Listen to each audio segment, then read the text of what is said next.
and it wouldn't.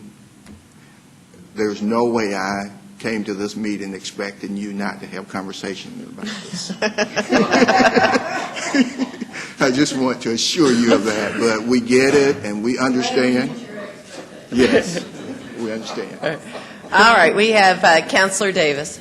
And look, where we're at right now, like Councilor Thomas said, this was an emergency request, and there's a need there, and it's a very appropriate need and request for our for training our firefighters. But it just happens to be an example. I think like the term just used, cautious. Sure. That's all that's being expressed. Is just we need to be cautious. But at the same time, I think overall, as a city, we may need to change the way we're doing business. And there were matters already pre-taken care of. There was a soil study, a soil samples done, there were soil reports done, civil engineer, that's what you hire those guys to do, to figure all that out. But, Mr. City Manager, I think a lot of the stuff that I'm seeing right here could be handled in the contract, and I don't want to get into the nitpicking of the contract, but I imagine this suitable soil issue should, from here on, should be handled in the contracts that we send out, and should be an understanding to all the grading contractors and the GCs and the civil engineers that they're totally responsible from here on out, including anything on that site. And if they want to charge you up front, you're probably going to pay less up front for that. But if you come back with this change order, we're going to be right back where we're at again today. Well, and I can assure you, Councilor Davis, that I will have a discussion with appropriate staff about how we can do this in a different way, in a better way, that we don't end up with a similar result on future projects. We'll have that discussion. Okay. Thank you. And Councilor Henderson. Last comment. I'll keep this quick. I wasn't at the meeting where we discussed this before, and I'm not a developer. I'm not an expert, so I'm not going to ask questions that may unintentionally embarrass somebody like me. But I will say that instead of talking about what happened this time, I think everybody's going around the table asking questions. I would feel more comfortable if I just understood the procedures we use. And if you don't mind, if nobody else wants it, that's fine. But I'd love to see just a standard operating procedure of how we do utilize the folks that we have in our employ that are, this guy is brilliant. I could never do what he does. But maybe there's some tweaks we can do in our processes that'll prevent this from happening in the future. I understand the idea about fire stations and ISO ratings, but I also understand this is a training facility where it would be optimal to have it right next door to a station, but it's not absolutely necessary. So I'd just like to see what we've learned from this and where we're going. So if you don't mind bringing that back, at least to me, I'd love to see the process that we're going to follow in the future. Great. All right. I believe we do not have a motion for approval, do we? Okay. There's a motion and a second. And I will cue it to vote. One moment, please. And it is queued. Please record your votes electronically. There we go. And it does pass. Thank you. Good discussion. And Madam Mayor, let me just thank John Hutchison for stepping in on this project, and he's moving it forward, and that's a tough spot to stand in for a person who has not had an opportunity to stand in that position before. And Yeah. Thank you, John. And so he's handling the tough position really well, and I appreciate it. All right. Madam Mayor, with that concludes the purchase agenda, and I'm going to move into the updates. And first, I've got the Deputy City Manager for Finance, who's going to do a monthly finance update. Okay. I'm sorry. Councilor Allen had something. Before we get too deep into the reports, I'd like to bring up two items, if you don't mind, real quick. Excuse me. I sent you an email this morning. You probably haven't seen it yet, but there's a north side baseball field, which is city property, and the baseball team utilizes that. There's a hole there that's prohibiting use of the field.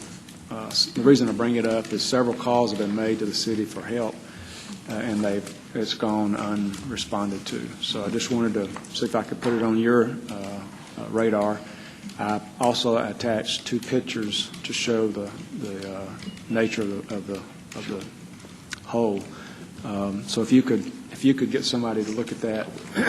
Their season starts on the 19th, so if we could get something going this week, that would be real good. I'll do that. And the other issue, we brought up a couple of weeks ago regarding a notice that the city sent out to several businesses regarding the drainage system that they were going to have to bring up to code.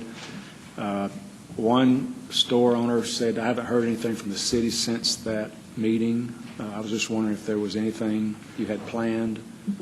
Well, I think we talked about it. Yeah, and I've had conversations with the deputy city manager and with the engineering director, and I know that meetings were being scheduled. You may be able to respond. Right. to We're that. going to be scheduling meetings related to the retention pond and the letter that was sent out. We haven't set those dates yet, but we'll be scheduling different meetings for people to attend and ask questions and provide information to them. And you said, did you say detention pond? Detention ponds. That was related to the detention ponds. Was that covered in the notice? I don't remember a Yeah. detention pond. Yeah, well, I don't know that it stated detention pond, stormwater management, but it's the same thing. Okay, all right, just want to make sure I Yeah. was covering the same issue. Yes. Okay, thank you very Yeah. much, appreciate it. Thank you. Councilor Davis. Mr. City Manager, I want to thank you and the staff for working on that matter of safety out at Double Churches Park with the American Little Leagues, and we're talking about baseball here, and the season's just right around the corner, and I know that's in progress, but I just wanted to point out the one concern that I have. I think the concern of the groups out there working with American Little League is the handicap access matter. And that I don't know where we're at with that, but some folks expressed that to me again. But I know that all this is in progress, both of the matters I just discussed. So if you would maybe, I know they're taking notes over there. So They are. They are. So, Yes. you know, if you can check on that and make sure that handicap access matters addressed. And you're right, just so that you know and those watching know that if they don't see me writing, it's because someone else is writing. And when you give me something, share something with me. Thank you, and thank you to all the note writers over there. All right, we have Councilor Woodson. Thank you very much. City Manager, is it possible I can get an update on the Walmart on Victory Drive? I've had several people call me asking about the estimated time for it to be open. I told them there possibly could be a little delay because of the weather that's been going on, but can we please get an update on there? Yes. And then the street committee has it, and I don't have the facts. The street committee has it that once we open the Victory Drive Super Walmart, supposedly the one on Buena Vista Road is supposed to be closing, and that was not part of the discussion we had. So I would like an update on that also, so that we can go ahead and kind of stop the street committee from passing information if it's incorrect. Well, we'll check with the Walmart officials and see if they'll give us an update that we can share that with you. Because that wasn't part of the deal. That was part of the discussion when we were talking about the 4 Super Walmarts coming to Columbus.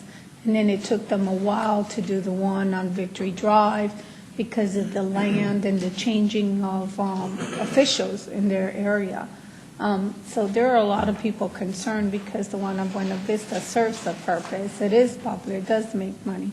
And when seeing all these other grocery stores and everything else that Walmart is doing in our city, the question there is why you want to close that one when you're building more and more and more, when you have a Walmart that is successful and doing well.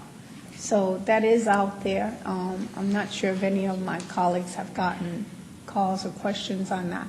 But could we please, in our next council meeting, have an update on there and let it express to Walmart that we're very concerned because they continue to build all over, and we're trying to, redevelop our South Columbus area, and for them to do things like this without warning us is not very respectful.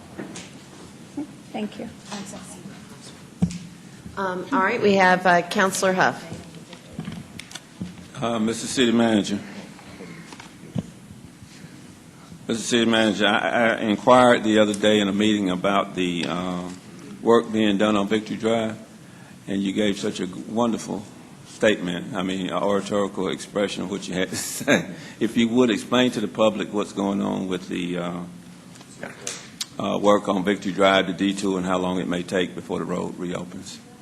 I will, and I actually had staff prepared to do that. Oh, that's so- fine, as long as it's coming up. That's good. I talked with Waterworks yesterday. Of course, the initial problem was the failure of our sanitary sewer line that created the sinkhole on Victory Drive, and that we had to do an emergency closure of that road. One of the reasons why was they had to do a pump around because they had to maintain the service for the lines that it was serving upstream. So they had to take the flow that was normally going through that pipe, pump it to a different location, which caused us to have to close both directions of travel on Victory Drive. In talking with them yesterday, end of day yesterday, they have replaced the pipe, reconnected the system. The flow is now going through the line like it was designed to do.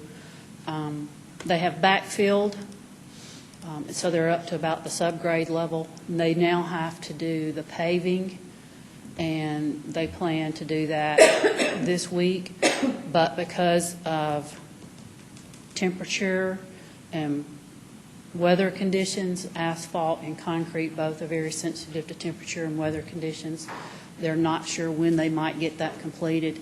This is a state road, so they have to do everything to meet state standards and to be inspected and approved by the state, and that's part of the delays as well. But their goal would be to have it done within the next week. Okay. All right. Thank you. And Councilor Huff, as I shared with you when you inquired, it is a state road, and it's a Columbus Waterworks project. The city is incurring no expense related to this work or this failure, but we are continuing to monitor it because it impacts the citizens of Columbus in terms of travel flow. Okay. Thank you. All right, looks like we are ready then to proceed to the presentations. Oh, wait, no, wait. And Madam Mayor, I will ask Director Newman to mention the detour, but we'll do that at the end. There's another detour, but I want Deputy City Manager Hodge to talk about what she knows and can share with you now about the Walmart to your question, Councilor Whitson. So the Walmart on Victory Drive, the road improvements should be done in the next couple of months. What we're being told is the building should be transferred to Walmart sometime in May. So we expect the opening date to be announced shortly thereafter. So summertime would be the best estimate that we have at this time. Okay, and then later, would you let me know about? We'll find out about the other store. Thank you. All right, Mayor Pro Tem. Mr. City Manager or Deputy City Manager Hodge, you may want to have Walmart come in and talk about their plans, because the Buena Vista Road store is going to be replaced by the market that's in the next block on Buena Vista Road. Well, see, and as Councilor Whitson said, that may be, I have not heard that, and that may be a street committee conversation, but we'll talk to them. It's not a street committee conversation. I just don't know about it. It's under construction. No. I know it's under construction. I'm talking about closing the Walmart on Buena Vista Road. And so we'll talk to them and see if they can send a representative to kind of give us an update on what's going on in Columbus with the super Walmarts and with the neighborhood markets that they're constructing. Great. But it's not from the street. Pardon? My comments are not from the street. Okay, well. Okay. I've just not, she mentioned street committee, and I have not heard it, so I don't know. I got it from the street. I'm not sure where she Okay. But we'll work on that. All I know and is, we'll- all I know is when we get the phone call, every question, you Okay. just react to it. Well, Great. I will work on that Okay. and see if we can get them here. All right. Thank you. Message heard, received, and we're acting on it. And now it's time for presentations. Mr. City Manager. Okay. Hello, Pam. Good morning. This is the December 2015 monthly revenue report. There were a few changes. We posted the revised monthly revenue report. We closed by the 10th of the month, so when I did the reports late last week, we had a few changes, impacted the general fund by about $4,000, and the Trade Center and the Civic Center funds. So the revised report is the final report for December, showing that the general fund is down 1.72% compared to last year. But just to note, we did have a slow turnover of funds from the tax commissioner's office in the month of December. So what we're showing is a 10% decline in revenue for personal property taxes will be made up in January. So we don't feel that that 10% reduction that we're seeing as of December is a trend that we need to be concerned about. There were some computer issues in December, and so we'll have that picked back up in January. So that is not to be concerned about. I will point out the sales tax for the local option sales tax in the general fund is down 2%. So we are seeing that trend in the general fund as well as the other lost as a reduction for the first 5 months of the fiscal year compared to last year. So that is an accurate representation of what we're seeing for sales tax. In the other local option sales tax, down 1.86%. So right along the same that we're seeing in the general fund, we're seeing in the other local option sales tax. In the stormwater fund, as well as paving, we're showing a decline of 8% and 9%. Again, that has to do with the timing of turning over the tax revenue, and we don't see that to be an issue and expect that to be corrected in the January report. The same with the medical center fund. In the integrated waste fund, tracking about the same as last year, down 0.24%. Not what we're expecting to see. The revenue are coming in as we anticipated. In the emergency telephone fund, down 1.33%. And this is, again, related to seeing a decline in the landlines of 6% and an increase in wireless of 2.76%. So we're still seeing that trend of the decline in landline phones. The debt service fund down 58.04%. This also has to do with the tax revenue being collected, but it also has to do with what's the other item? This one is the tax revenue as well in this particular fund, and not anything to be concerned about. In the transportation fund, down 5.55%. Parking management, we've seen an increase of about $40,000 at 37.99%. Trade Center fund is up 16%. Bull Creek up almost 2%. Oxbow Creek down 12%. And the Trade Center fund is up 33% compared to last year, and they're tracking about $300,000 under their revenues. So real close to breaking even, about $300,000 difference. And on the insurance fund, down 5.81%, and we're showing a fund difference of a negative $1.8 million. We do have new rates going into effect come January 1st, so we'll see how we track over the first couple of months with the health insurance fund now that deductibles have kicked back in for January, and hopefully this will make up some difference with the new rates as well as the deductible for the remainder of the fiscal year. I've also included the general fund expenditure report. We're right at 50.76% of expenditures, so about halfway through the year, tracking about half of the expenditures. There are some departments that we have put on watch, and you'll see those listed on the report. And we've identified for those who have expenditures that incur in the first half of the year, and that's why their trend. Example is the finance department. The audit contract is paid the first half of the year, and that's about $130,000, which is the majority of the operating expenses in the finance department for the fiscal year. So we're tracking a little more than half for the first 6 months, as well as information technology. The license agreements are due at the beginning of the fiscal year, and employee benefits. The annual contribution for death benefit and major disability occurs at the beginning of the fiscal year.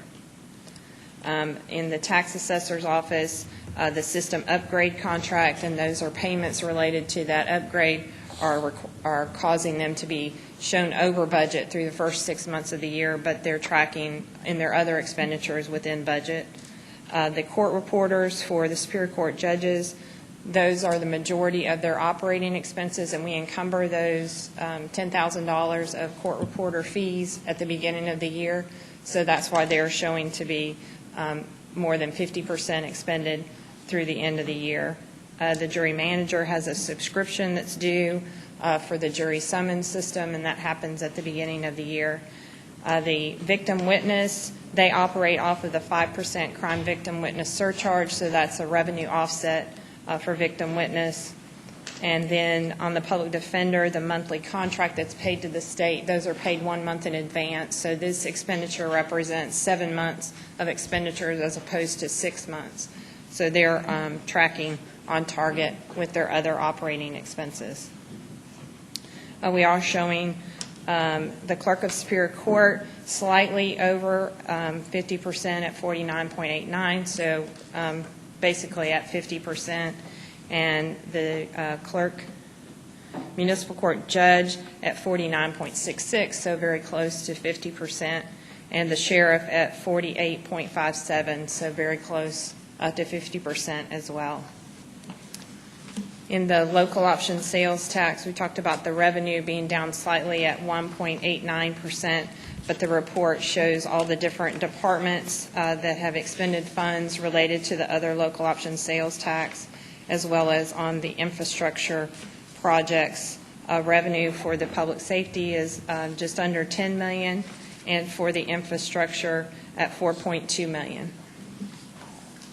And we've provided a list of all the infrastructure projects and those dollars that are budgeted and expended for each one of the projects by roads, stormwater, IT, and facilities improvements.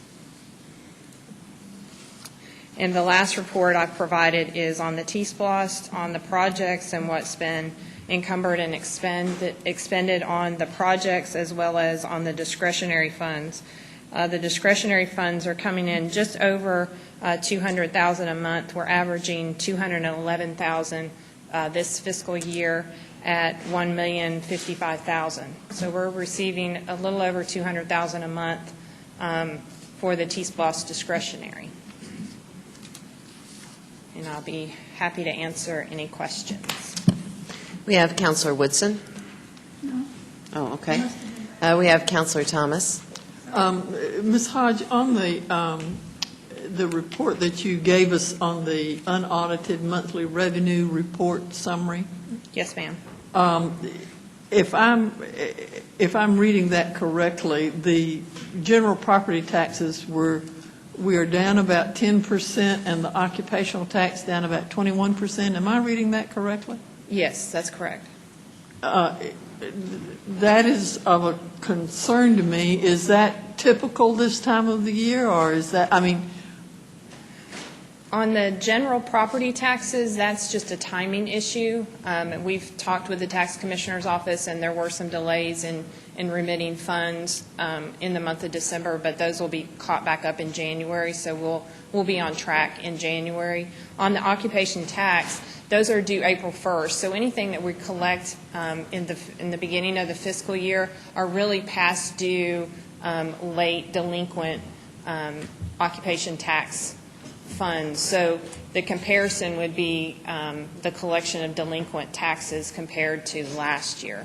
So when we get into April, May, and June, that's when we actually start receiving the occupation tax revenues. and these numbers are not of concern to you? Is that, not of I mean, for you to say that that these taxes are down this much, to me, rings a, I'm not concerned with the general property taxes because we've had that discussion with the tax commissioner's office. And again, with the occupation tax, we budget $15 million. So this is really delinquent taxes from prior years. Okay. And so we're actually looking at collecting the $15 million April, May, and June time period. So this is delinquent taxes. if it's 20% down in April, May, and June, Then we're very we've got a concerned. problem. Absolutely. Okay. Thank you. Okay. Counselor Davis. Well, I'm going to ask this question. At this point, what should this council be concerned about? And I'm going to ask it in this way. I'd like you to tell me your top 3 concerns dealing with revenue and your top 3 concerns dealing with expenditures. Okay. Is that a fair question? There's a discussion that I'm having with her, and we'd really like to come back and share that with you. You would? Yes, we'd love to. I'll give you one. There's I not really do enough revenues appreciate and there's that. too many Pardon? expenses. So, that's my number one on each. Not enough revenues, too many expenses. So if you don't mind, Counselor, we will be updating you soon. Budget's right around the corner. Yes, it is. Soon. Okay. Yeah. I'll work Pam, with you. will you make a note to provide, whether it's your next monthly meeting, our report, or our next meeting?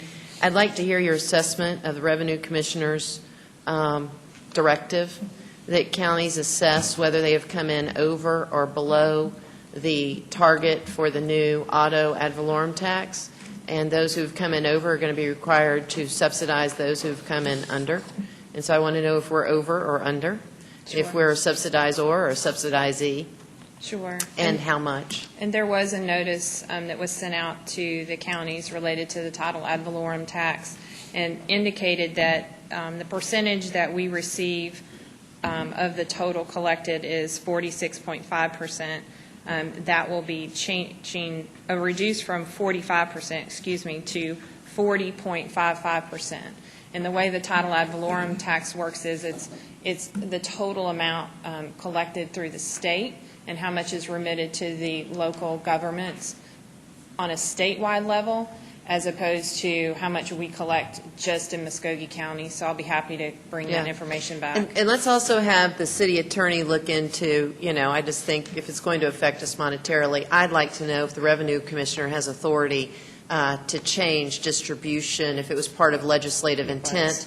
And because that was one of the things that the cities were assured, the counties were assured, that we would hit these marks. And so we didn't need to be worried about all the legislative changes they were making up there because we were going to get the same amount of money.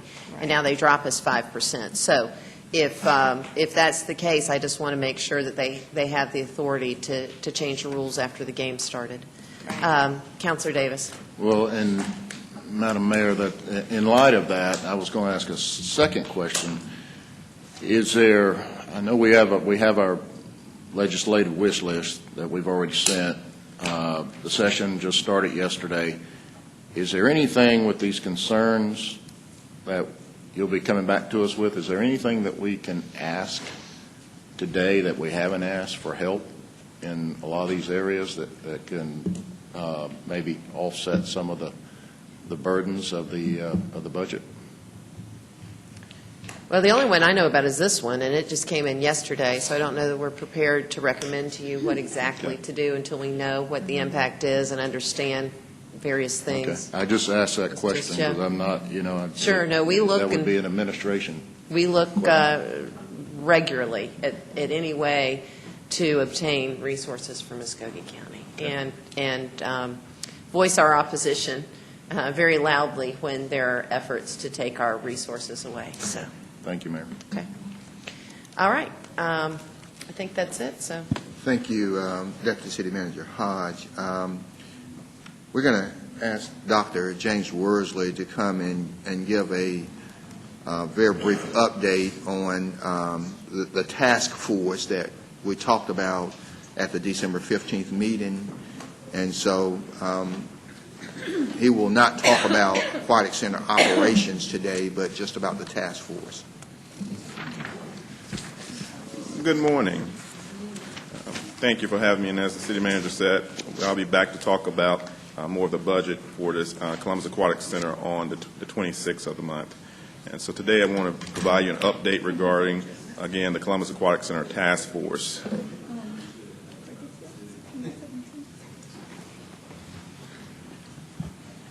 Okay. With that being said, I'm going to show you members that are currently have agreed to be a part of the task force, and as well as areas that they represent. I will say as an alibi before we get started that we are also looking to add a youth rep and also a professional that is from the development professional fundraising sector, which is not currently a part of this list. So if you take a look, I think you have the slides in front of you. They're also on the screen. First, the task force members, we have Karen Waters is the coach at Columbus High School. Brad Mitchell is the swim coach at Shaw High School. Jay Sparks is with Brookstone, school athletic director. We have Dr. Janet Buss, who represents the senior section. Mr. Brian Abeda is one of the co-chairs. We have two co-chairs with AFLAC representing the private sector. Mary Sherman with the Columbus Sports Council. Peter Bowden, Columbus Business Bureau. Stephen Swinehart is representing the Hurricane Swim Club. He's the president. Mr. Tom Queen is representing the public sector.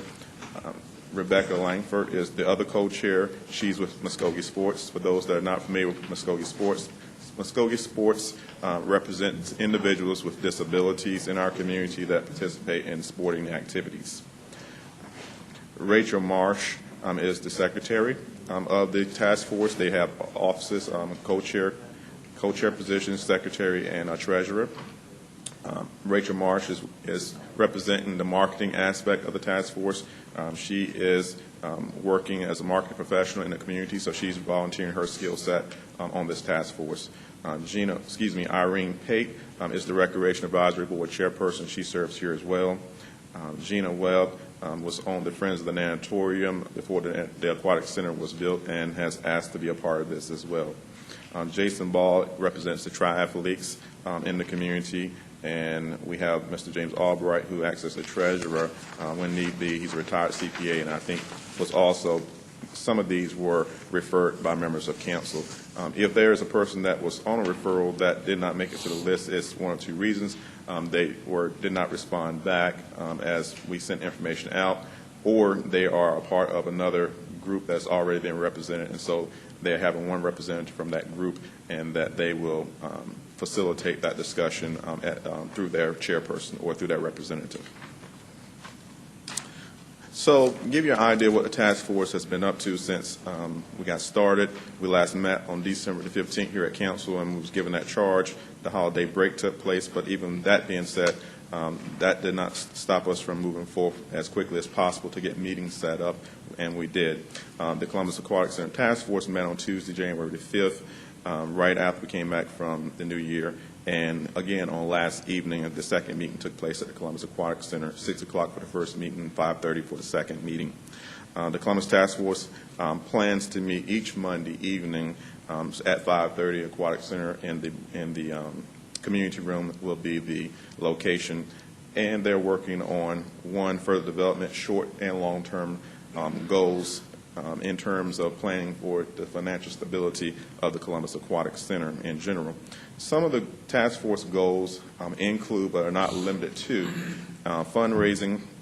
And as I mentioned earlier, we are currently still in search for a task force fundraisers professional that has this skill set, and we have some fillers out there to help us with this, and that one of those individuals will be coming to a meeting next week to give us, on the 26th of the 25th of this month, which is the fourth Monday, to help us and provide more information about how they might be able to give us some insight in terms to fundraising, not fundraising as it relates to bake sales and selling T-shirts, but more from a corporate standpoint, such as, I'll give you an example, Quarter has gone through a big fundraising campaign with the tennis court expansion.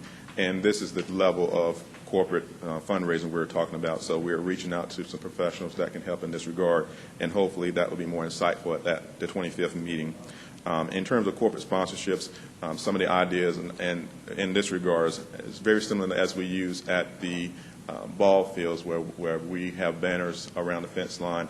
Well, we have space in the aquatic center perhaps that we may do something similar around the scoreboard and on the walls, looking at that marketing opportunity and selling to businesses as well. So the task force is looking at that initiative as well as the marketing piece, getting us more visual out in the community and what that might look like. And of course, that might cause concern for funding as well. So they're looking at that in terms of revenue generating ideas moving into the future. And what other additional events that can be brought into the Columbus Aquatic Center. And giving an example of that, the Sports Council has worked very heavily with the Parks and Recreation Department for the NAIA, which is the National Swimming and Diving Championship that will come up the first week of March, starting March 1st through March 5th. The actual practices start this Sunday before, which is February the 29th, but the events start March 1st through Saturday, March 5th. And that's going to bring in hundreds of probably thousands of people at this national event. That's going to be here on our campus, so that's going to be, of course, great economic impact to our community. And so other events, the Sports Council, we're looking at what other things, that's why they're on the task force as well, to help us in this regard. We have about 9 swim meets that are on schedule this year so far. When I say this year, I'm referring to this fiscal year, start July 1 through June 30th. And, of course, the NAIA National Swimming and Diving Championship is the largest of those, and we're very excited about that as well. So I'll pause there. That's where the task force is currently as of today. They are excited about this opportunity and working with the city government to try to move forward. One other thing I will say, as the task force is also discussing, they're looking to function as their own entity, but what might that look like? So discussion is also focused around developing in the future perhaps a 501c3 as an option to work with this, similar, I guess, as Quarter started out earlier years ago. And I have a call in to the head of Quarter to kind of talk what that looked like and how that development may have occurred as well. So that's kind of where the task force is as of today, and we're looking forward to working with the task force as we move forward. At this time, I'd like to ask you if you have any questions. Okay. We have Councilor Allen. Thank you, Mayor. I don't have a question. I just want to, I guess, reemphasize the opportunity that the upcoming swim meet provides the Aquatic Center. Much like teams, I think the Mayor mentioned already, Alabama, preparing for the game at hand, their offense and defense did very well, but that was not good enough to win the game. Their special teams is what won the game last night. And I think everybody would agree with that. So I say that to say you have an opportunity with this tournament, this swim meet coming up, to showcase our Aquatic Center.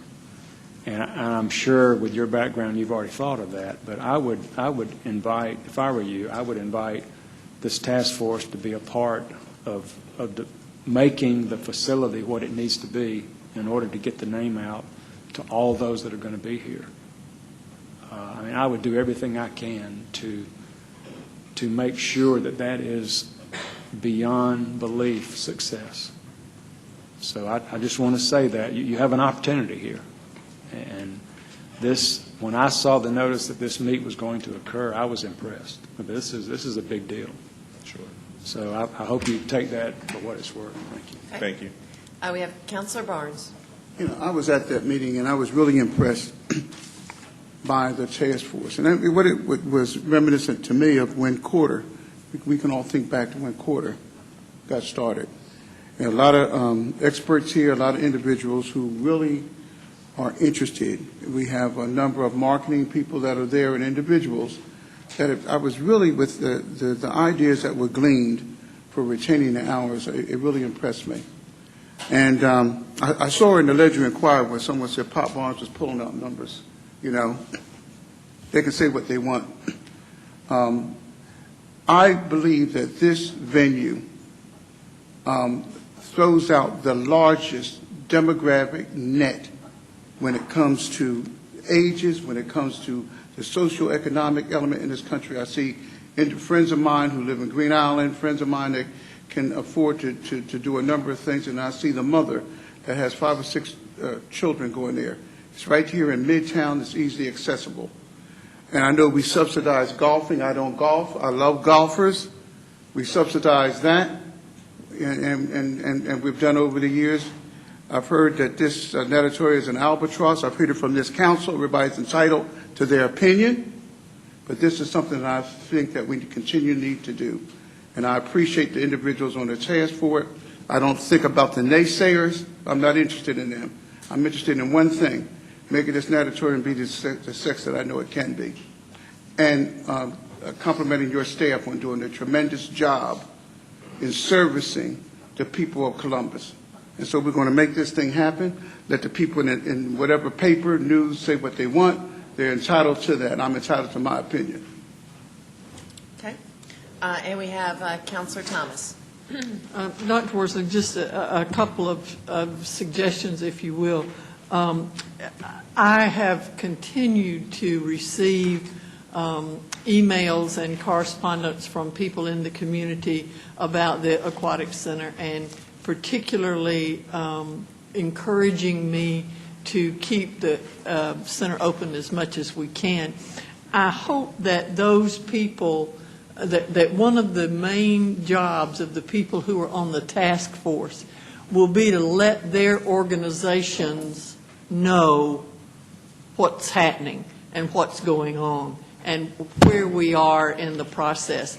I know that that's sometimes difficult to do, but I think it will help in the overall community if all of these folks know what's happening and what's going on. And to that end comes my second suggestion. I don't know if it's Parks and Rec's responsibility or if it's the Sports Council's responsibility to make sure that all of our media outlets know and are reminded and bombarded, if we have to, with the information about this national meet that's going to be here. And not only what it will mean in terms of a national meet being here, but in terms of the impact on the community. And I would encourage whoever that is that does media relations, that be a large part of this task force activities, in addition to the things that you had mentioned, to make sure that the events at the Aquatic Center are constantly before the media, and they know that something's going on over there. And it's more than just people going over there to swim. Sure. It's, some of these other kinds of things that are happening. I think that our community does not know all of those things. And in order for them to know that, the marketing, not only marketing us to other people, but marketing to our own community, and let them know what's going on. I was thinking, when you were saying about this national competition, is this something that, the general public might be interested in coming to watch? Well, I know that for a lot of the events that happen, the swim meets and so forth, the parents and the other clubs and so forth are all here, and it's a packed house. And I would think that with this national event, it'll be a packed house. But if some of our folks in the community want to know what's going on, it certainly would be something that would be interesting just to come watch. Sure. We don't often get the opportunity to watch a national diving competition and that sort of thing. So I want to commend you, too, on the efforts that you are making in this direction. I know that this is something that's not easily remedied, but I do think that you're moving in the right direction, and I'm hoping that this task force will help to make that, all of those kinds of things happen. So keep it up. Good work. Thank you. And just two quick responses. The communication piece, we talked about that last night, so that's ongoing in regards to the communication on the task force about getting the information back out to their subjects, as well as providing information to council. We're working, making sure they're worked through our department as liaisons for that as well. And then the second piece is the public relations part. When the event was first announced, I know the Sports Council had a press release, as well as a press release came out through the mayor's office. And then we'll pump it up even more as we get closer to the date. And the media has, and that was published, and they have really been good allies to make sure that's getting out there for us. And we'll continue to do that and work with the media. And I would hope that maybe some of our TV stations would have cameras and reporters here, at least to, film part of that, to put it on the sports news. There's more to sports in Columbus than, I know this is probably sacrilege, there's more than football and more than baseball and more than basketball. And, we can have a special chair for the sports anchors who want to come and watch some of the things going on at the Aquatic Center. We'll make sure that they're there. Thanks, Dr. Worsley. Let's see, we have the Mayor Pro Tem. Dr. Worsley, I just want to say thank you and your staff for all the work you all are putting into the Aquatic Center, because I think it is a very important piece of Columbus that we need to preserve, and we need to support it in any way we can. But I think we also have to realize it's not Parks and Rec's responsibility to do fundraising. So as soon as the committees get in place, I think that's one of the most important pieces that we have to have, a fundraising committee, but not from the Parks and Rec staff. Because if you're going to be fundraising, you're going to be fundraising for us. That's right. Thank you. We got a budget we got to get you on. We appreciate that. Councilor Barnes. Yes, just to jump off of what you said, I get tired of the naysayers. I get tired of that nonsense.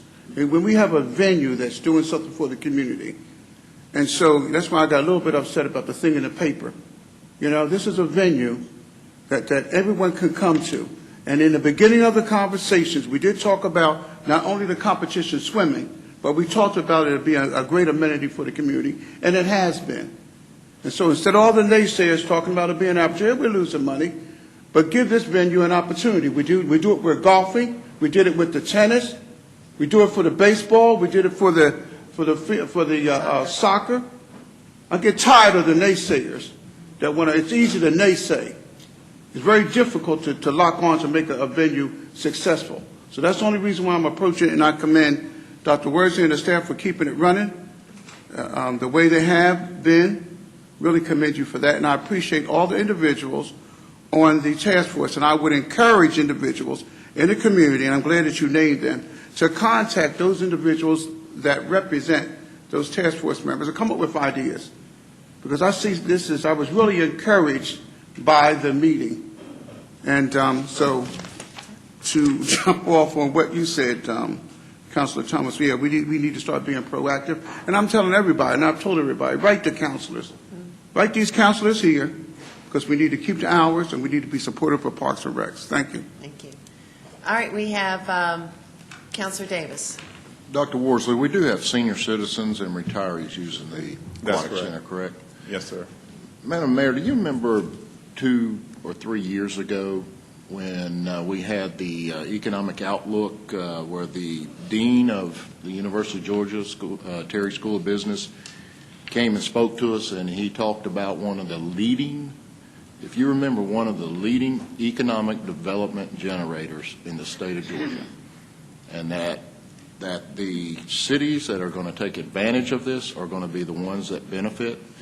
And at that time, he said that our region was one of the largest retirement communities in the whole state. And he said that at the same time that the cities that are willing to spend the money or to not, let me say it differently, invest in their community that will provide resources, amenities, I actually said amenities, for the senior citizens and the retirement community are going to be the ones that are going to take advantage of that economic development. Do you remember that? Yeah, I do. You know, we've never really discussed that, or really it's never come up and highlighted in these conversations.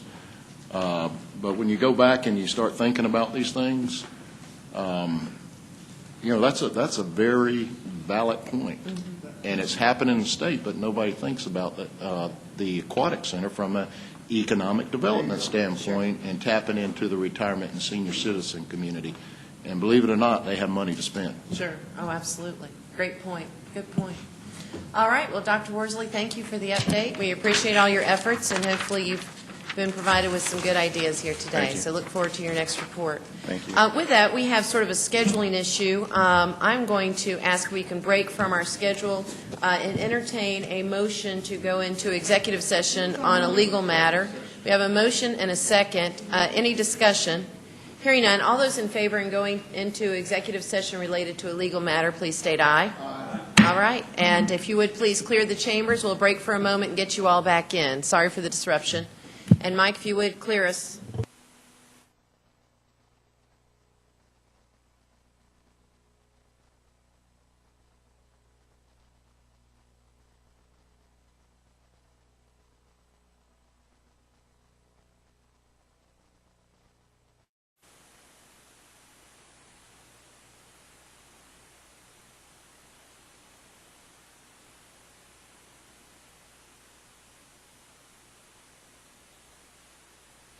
All right, we are back from an executive session on matters of litigation. We appreciate your patience. No votes were taken. At this time, we're going to resume our business meeting, and we're going to pick up with the city manager's agenda related to an update on flood damage assessment by Lisa Goodwin, Deputy City Manager. There, I got the city manager's mic on. And Lisa's. There we go. All right, Madam Mayor, thank you, and I'm going to turn it over to Deputy City Manager Lisa Goodwin. Thank you. Good morning, Mayor and members of Council. We have certainly had our share of liquid sunshine over these this holiday season, so much so that the city manager called an emergency meeting on Christmas morning, and I think the mayor alluded to this on last week.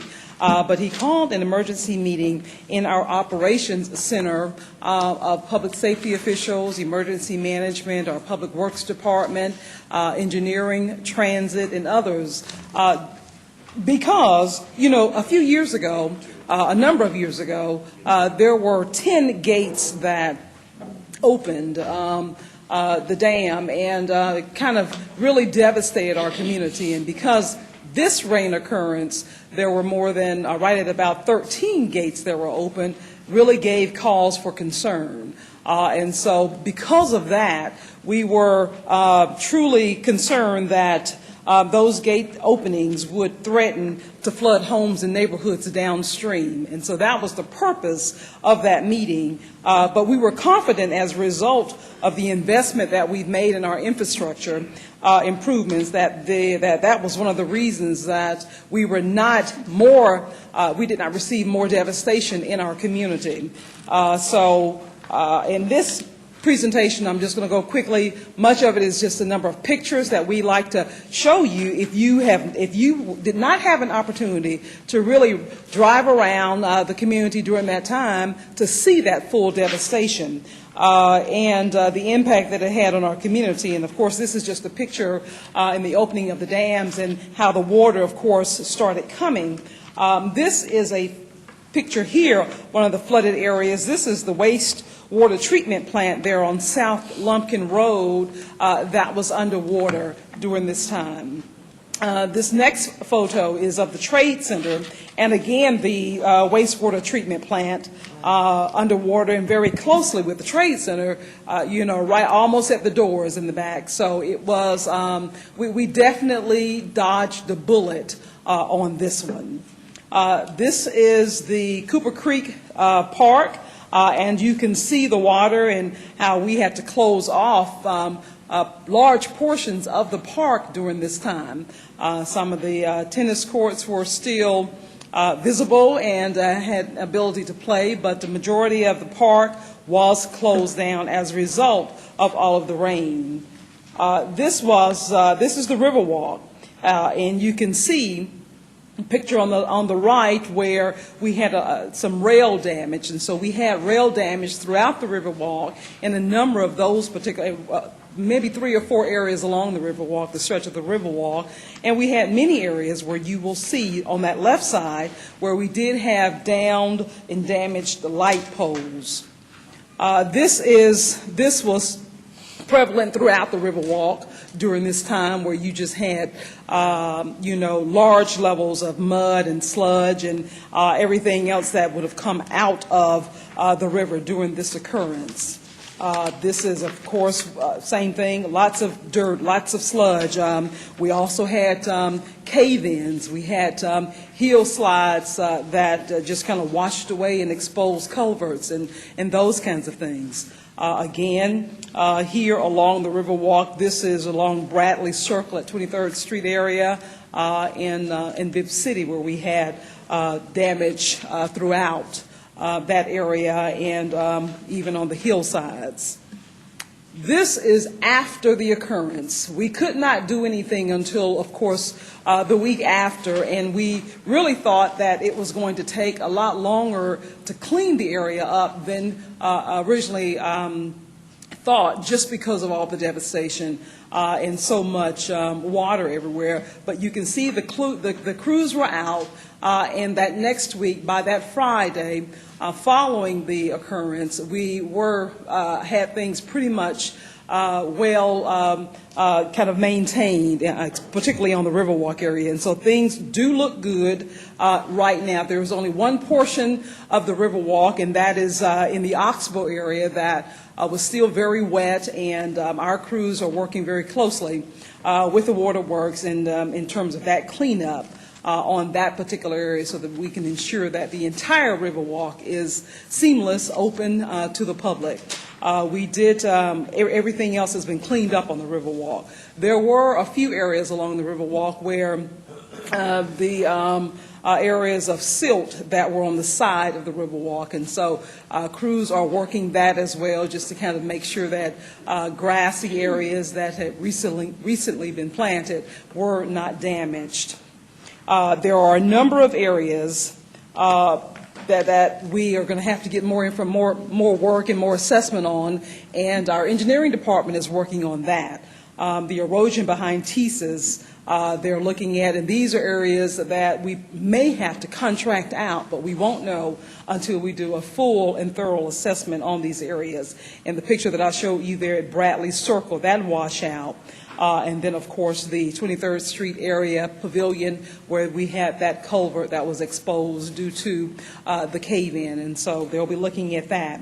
The sidewalk at 8th Street above Lindsay, if you go there on 8th Street, you will, right on the other side of Carver, you will see a hillside that it's private property that caved in, and we have to actually remove about 20 trees or so as a result of that slide.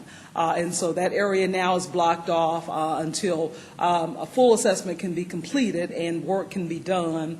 But again, that's private property, but of course on the street side and that cave-in area, we are working that. And so we'll get more information on that as that investigation and that assessment is complete. The North Highland Dam area, we had bank failure there as well. Funding the project, funding some of this damage, particularly that may have to be outsourced. We don't know, again, at this point what that's going to cost because we've not completed that. I've talked with Director Newman, Engineering Department, and she and her staff are going to be working that just to see what, who's responsible, who has to do what, and what those costs are. At this point, we just don't know. So they're continuing that. Those projects that our in-house staff resources could do, they're working those things, of smaller damages that we've assessed. We've had to pull a number of crews off of what they would typically be doing in order to take care of these matters, which means some other things have gone left undone so that we could get our community back to where it was prior to this occurrence. But we're continuing to work that. And Riley Land of Emergency Management has, I've been in communication with him, and he's assured me that we cannot qualify at this point for any GMA or FEMA funds because our community, our area was not designated as a disaster area. And so that's the one reason right now that we will not qualify for FEMA funds. Okay, we've Yes, got sir. Counselor Huff. How close were we in damages and totals to being declared a disaster area? I don't think we are. I don't think we're Nowhere there. But of near. course, we don't know until we get something from engineering, and they'll be able Well- to tell us something too. Well, and I think the governor would have had to declare our Already. county a disaster county, and so that did not happen. So